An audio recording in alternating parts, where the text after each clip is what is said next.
My name is Paul Drexler, and we are a custom cue maker. In my corporate life, I did a great deal of traveling, and I found it much more relaxing prior to making the sales calls to go out and relax and play pool. After a while, I realized that the cues that I was picking up in the pool hall were really, less than adequate for the type of game that I wanted to play, and looked into owning a custom cue and found out that first of all, that they were very expensive. They really weren't going to be what I like as far as a cue. My grandfather was a master cabinet maker who came to this country from Holland. So I spent all my formative years in the shop with my grandfather. So I always sort of had a latent interest in the arts.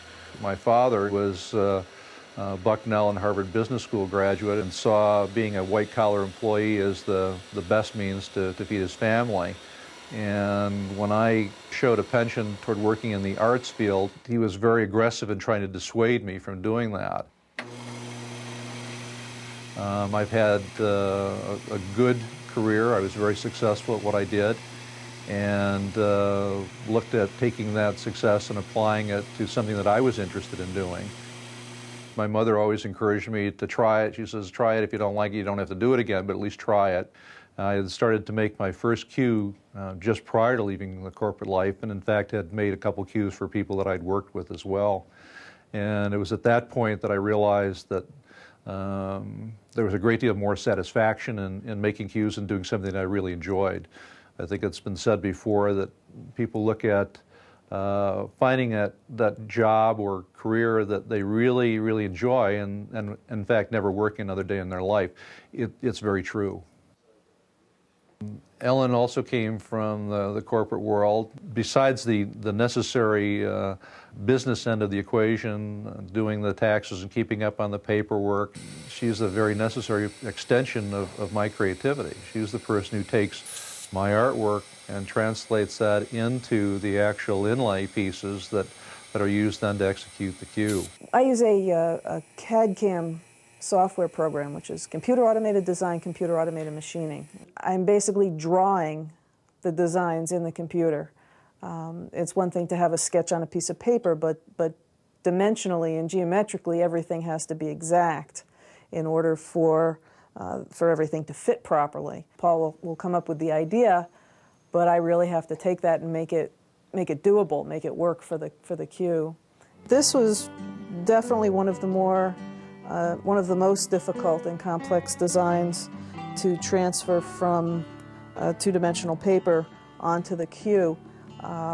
This was a design that Paul created based on M.C. Escher, and in this particular one we're going from an amoeba through various stages of fish and then finally to mermaids. And you've got the positive and the negative images throughout each level of the cue. And one of the things that made this as difficult as it was because the design does go around the full 360 degrees along the cue.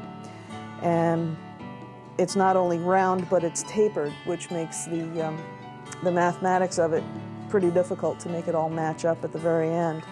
It really speaks well of our finished product, that a good portion of what makes us successful in our business is attributable to her.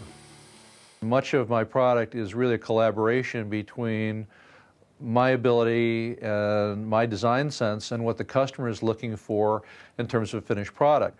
And then beyond that, we do things that are really beyond normal cue making, and that is in an area that we've sort of coined the phrase inlaid marquetry. In The Lord of the Rings, there's a passage that talks about the sword that cut the ring finger and the ring off the hand of Sauron, who's the Dark Lord, and then the broken blade was taken to the Elvish smiths and reforged and renamed sort of Endiville. And we produced a black and white image that is actually used to create the individual shapes. But the first thing that was done was a full color rendering of the cue, and that is the actual shape and size of the cue. And that was used as the guide or the template when we actually started doing the individual inlay on the cue. Now, This is all individual pieces that are all out of all natural materials, stoned wood. There's ivory, malachite, silver, mother pearl, gold. This will ultimately have the blade coming up through it and then the rest of the flame when this is all executed.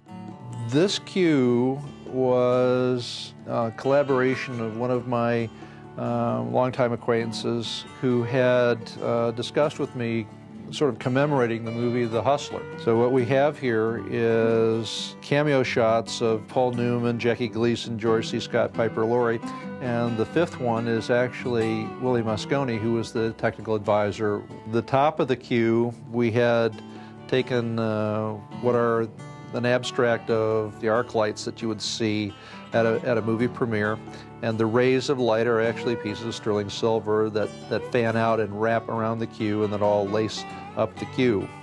And on the back side, we were able to obtain an actual signature from Paul Newman. I'd go back to an experience that I had fairly early on in my career. I was in the shop working very late at night and had that sense that I wasn't alone, that there were the presence of perhaps both my grandfather and mother there. And I think it was at that point that I realized that I am where I'm supposed to be, that I'm doing what I was sort of meant to do.